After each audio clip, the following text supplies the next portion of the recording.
Ndagusoje inshuti yanjye mukunzi wa Chantal TV Jo, igitondo cyiza nanone cyangwa se umugoroba mwiza niba ari nimugoroba ushoboye kudukurikirana.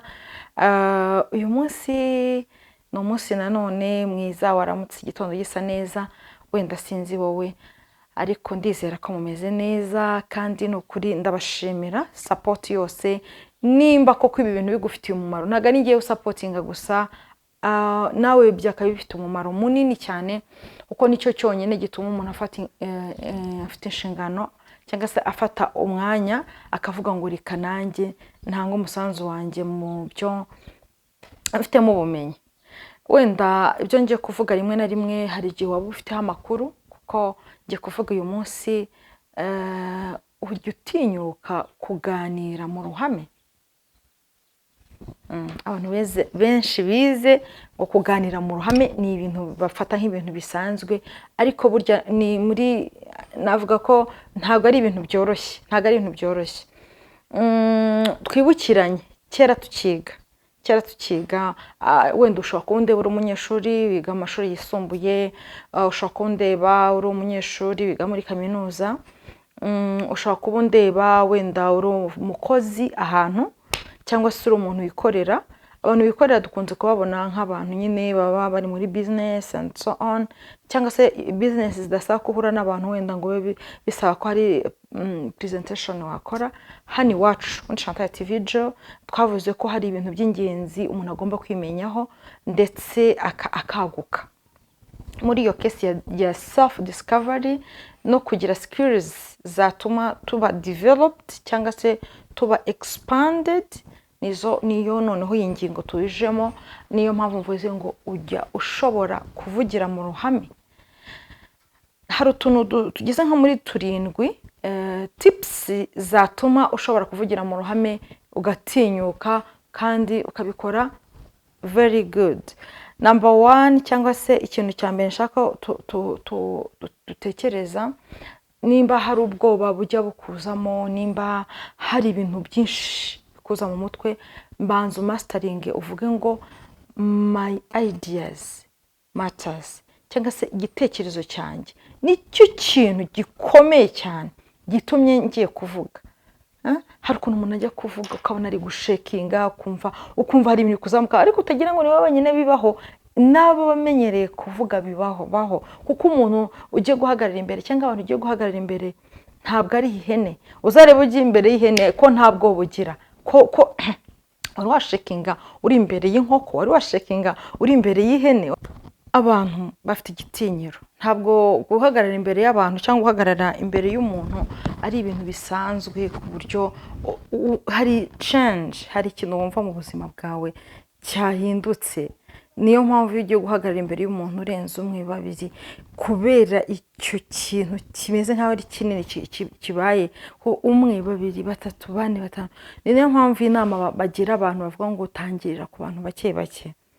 Mu ishuri utangira muri class ukora some presentations or muri group discussions, nawe ugafataho ijambo rimwe na rimwe ukarisaba, niyo yaba atari wowe wari uri buvuge, kubera yuko uzi neza ko birimo biragutinyura kuvuga imbere y'uyu yarakureba, uyu babiri batatu bane batanu batandatu barindwi umunani 9, then inyuma ukazaguka ukavuga mu bantu benshi. Tekereza rero ko ibitekerezo byawe nibyo dukeneye kumva. Numara kumenya ko ibitekerezo byawe ari byo abantu bakeneye kumva, icyo gihe nibyo uzashyira imbere kurusha gushyira imbere ikintu icyo ari cyo cyose kindi. Cya kabiri, ibuka neza ko it's all about your mindset. Uko umutwe wawe mindset, uko umutwe wawe ibyo uwuhaye nibyo ufata. Nuvuga uti it's simple, n'abandi baravuga nkananye nkabakira, kandi nkakira ibitekerezo byabo, nawe uvuga uti umutwe wanjye wawe wibanze wibwira uti nanjye ngomba kuvuga kandi bakanyumva kandi bakanyakira. Utegura ubwonko bwawe kudacamo ibintu byose byinshi, ko wenda ushobora gutekereza bimwe na bimwe bishobora kukuvangira. Focusinga umutwe wawe utegure ko ugomba kuba ufokasinze kuri iyo ngingo ugiye kuvuga. Ikindi gishobora gutuma umuntu nanone burya aba disorganized cyangwa se aba déranger cyangwa aba ubutari tayari, ukabona ko ni uko utateguye ibintu ugiye kuvuga. Burya nubwo uba ugiye kuvuga ukabwira n'abantu kandi abantu bakaba bashaka kukumva, ariko nanone bakeneye kumva ibintu nyine biri planned, biri prepared kandi biri ku murongo. Ese usiko hari igihe umuntu avuga ibintu ukagira uti harya yavuze ngo iki, ukumva yavuze ariko ukumva nta ngingo n'imwe utoyemo. No kubera ko yabivuze mu kavuyo, wenda yabivuze biri vague, ntashoboye gusobanura. Ibi bintu wenda ndi kuvuga, wenda hari undi muntu abikubwiye, ariko hari uwabikubwira ukumva ntundi no kubyumva nanone, cyangwa se nanjye nshaka kubikubwira ukumva hari ukuntu utabyumvise neza. Ko plan, prepare, be ready, uvuga uti kabisa ntago ntunguwe, nari mbizi neza ko igihe kigeze ko ubu aribwo najya imbere y'abantu. Icya kane nashaka kuvuga, itegure nanone mbere y'uko ujya imbere y'abantu, visualize. Niko tujya tuvuga ngo visualize yourself, ni ukuvuga ngo wowe ubwawe wikorereho, wiyitegurireho, niko navuga. Ugende wiganirize, if maybe utamenyereye cyane ushobora kugenda ukajya, abantu benshi bajya imbere ya miruwari bakavuga. Hari abantu kubera kutamenyera kuvuga usanga bavuga n'amacandwa akajya ataruka akajya atarukira ku bantu barimo barabwira, uwo agakora movement zitari ngombwa. Ubwo ndavuga akava aha akajya aha, akabikora most of the time, agakora inshuro nyinshi ava hajya haga, agakora movement. Nkabyo ndi twavuga muri covid ngo ni ingendo zitateganyijwe, ugasanga akoze ingendo nyinshi, so many moves in front of people, bihinduka nk'akavuyo. Ukajya umera noneho abantu bakabona noneho n'imirebere, imivugire, iminwa ukayihengeka ukayihengura. Kubera iki? Hari changes kubera iyo influence iri aho imbere. Nyine birumvikana kuko nyine hari abantu, kandi abantu si ubusa, abantu si amatungo, barumva, baranaliza. Of course you have to think about that. Ugomba kubitekereza ko bazakumva, bazakubona, hanyuma ukavuga uti ariko hari ahantu ndimo ndakanura cyane, aha ndakabya, aha ndi kwihuta. Kuko wowe ubikora nk'uko uzaba uhagaze nk'ibivuze, yenda nzaba ndi imbere y'abantu wenda 800 se, I don't know how many, abantu nka 800, ukajya imbere yabo nawe ukimagina uri imbere yabo, hazaba hangana hagutya. Hari igihe ujya ubona abantu benshi abari abavuga butumwa cyangwa se abantu bigisha imbere y'abandi cyangwa batanga ibiganiro imbere y'abandi, ugasanga yarenze aho bamuteguriye, arahanutse yikubise hasi, araguye. Mujya mubibona. No kuvuga ngo ntago na mbere yuko ukigera no muri sale, mbere ugomba kureba aho hantu ukuntu hangana kugira ngo utaza gutera intambwe nyinshi ukarenga aho hantu, ukaba wakora ibindi bintu bitari ngombwa. So hari icyo gihunga cyo kuri imbere y'abantu ntibyabura gato, ariko ukipozinga cyangwa se ukifixinga cyangwa ukongera ukisubiza mu buryo, hanyuma ukanareba ukazatera n'intambwe cyangwa se naho uzakorera ukaba wazi, cyangwa se wanahagira ukatera imibare. Ariko na mbere ndavuga noho mbere yuko ujya imbere y'abo bantu, wowe gerageza exercising alone, wenyine, bizakubera byiza. Ari igihe umuntu ajya imbere akajya areba, rero ukarangaza abantu. Kubera iki? Amaso yawe, iminwa yawe, uburyo usohora amacandwe.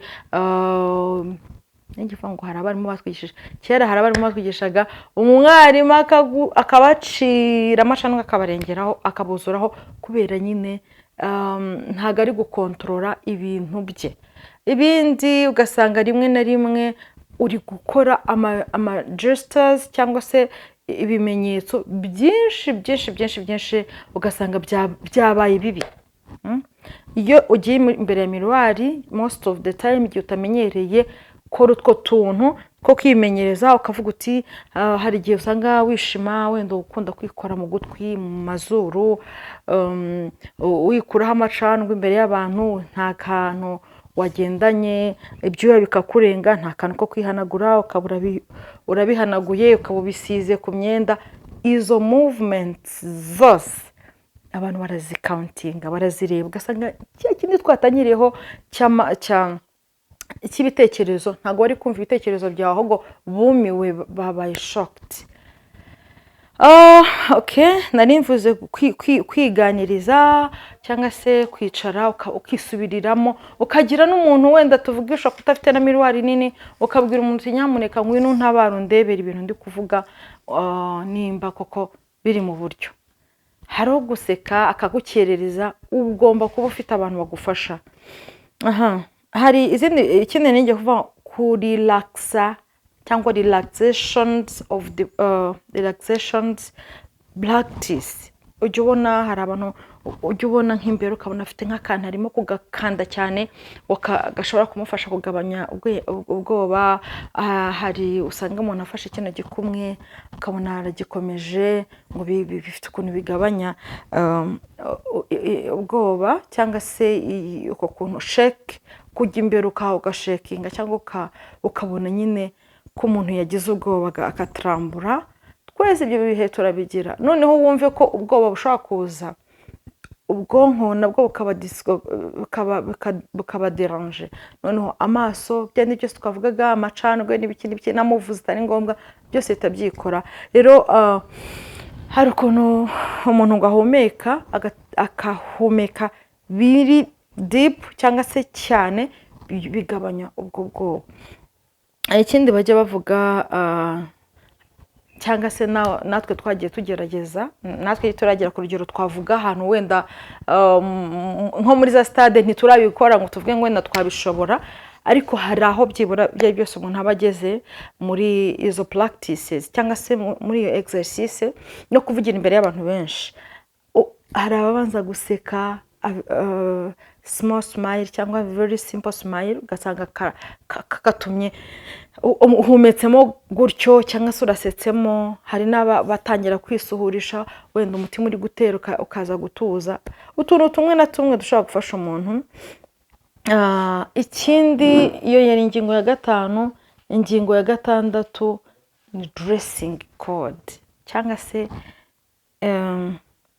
uko twambara. Nanone ntiwaba ugiye kuba uri pasiteri ugiye imbere y'abantu ngo wambare nk'umuntu w'umuhanzi uri buze kujya kuririmba. Ibyo bintu byose nimba uri mwarimu ugiye kujya kwigisha, nimba uri pastor, nimba ibyo byose ni ibintu tugerageza kwitaho kwambara. Hanyuma mwumve rero igihe cyo cyose umuntu wambaye ugiye ahantu kuko ntago wambara gusa just kwambara, kuko mujya mubona imyambaro twambara iyo tugiye mu kazi gasanzwe usanga atari yo kenshi bamwe na bamwe bambara bagiye gusenga, usanga atari yo bambara bagiye muri marketing, usanga atari yo bambara reba like kuri banki. Reba abantu kuri banki abantu bavuga ngo abantu muri banki ngo bambara neza uko bakorera amafaranga menshi ya, ahubwo ahantu baba ahantu bakorera habemerera cyangwa habategeka kwambara nyine nkuko bambara. Noneho reka tuvuge nk'umuntu agiye guhinga yambaye nk'uriya muntu ugiye muri banki, of course ntago bijyanye. Noneho nawe ugiye gukora presentation wenda uraza kugera aho wandika wambaye utuntu tugufata cyane ku buryo na musho ufite ubwo ko turi buze guturika, ni ikibazo gikomeye. So ibyo byose rero ni ibintu ugomba ku buryo hari igihe umuntu yambara akaza kuvuga ati rero noneho ahantu ndi biraza kungora rimwe na rimwe yo kugira bimwe mu byo ndi bukore, kunama bitari buze gukunda, kwicara ari ibibazo, ibintu bimwe na bimwe. Hanyuma rero hari saying ivuga ngo you have to dress you have to dress up like the way you want to be addressed. Ugomba kwambara nkuko wifuza ko uri buze guhabwa agaciro cyangwa uri buze gufatwa. You have to dress up like the way you want to be addressed. Ibyo bintu rero tuba tuvuga ntabwo twese mu by'ukuri tubyitaho cyane. Ntabwo tuvuze imyenda ihenze, ntabwo tuvuze imyenda iri hejuru mu kirere, turavuga imyenda iringaniye ariko kandi ijyanye naho ugiye. Ni ikintu gikomeye cyane, very very important, kubera ko abantu benshi hari igihe baha agaciro uburyo wambaye, wow, umuntu agiye imbere agiye kubabwira ukabona yambaye ikabutura, sivuze ikabutura isuzugutse ariko si n'umwenda w'icyubahiro. Ibintu ababwira murabaza mukamuhera ku myenda, mugakubitiraho sometimes maquillage. Abantu b'abagore bakunda maquillage, bakareba niba bihengamye cyangwa bidahengamye. Kuko kenshi urimo kwigisha ibintu bijyanye nk'ibyo by'ubwiza, nawe wakabaye ugaragaza ubwo bwiza. Hanyuma rero tekereza urimo kwigisha abantu ibintu nk'ibyo nawe ubwawe udasa neza, be clean. Ikindi wenda muri public speaking cyangwa se kujya imbere y'abantu, hari ikindi ntavuze wenda kitagaragarira amaso ako kanya, uburyo usa uhumura cyangwa se unuka. Ese uzaza ufite ibyuya bipika unyura hejuru cyangwa unyura imbere y'abantu, noneho wenda bari kurusha ko batakumvise, ariko nabyo ni ibintu by'ingenzi, sibyo? Buryo ibintu byinshi turabireba, amaso kubareba ni urugero rwiza rwo kugira icyo yongera mu kwakira. So ndabashimiye nanone, ibi nubikurikiza bizakugirira umumaro. Nimba ufite umwana ushaka kuzamuteguramo umuntu runaka, mufashe gupracticinga muri ubu buryo. Nimba nawe hari ibyo ushaka improvinga, ndabizi neza bizagufasha. Nabikusanyije ibintu bitandukanye mu bitabo bitandukanye muri communication, ariko nanone nk'umwarimu nanjye hari byinshi, kuko nigishije imyaka myinshi, hari byinshi cyane biri mu bitabo nanone by'imyigishirize y'uko umuntu atinyuka kuvuga nifashishije. Ndagushimiye, komeza ubane natwe, wa sharing iki kiganiro, maybe wakora like, wakora comment, n'ibindi byose byadushyigikira. Uzaba ukoze cyane. Ciao ciao, shalom.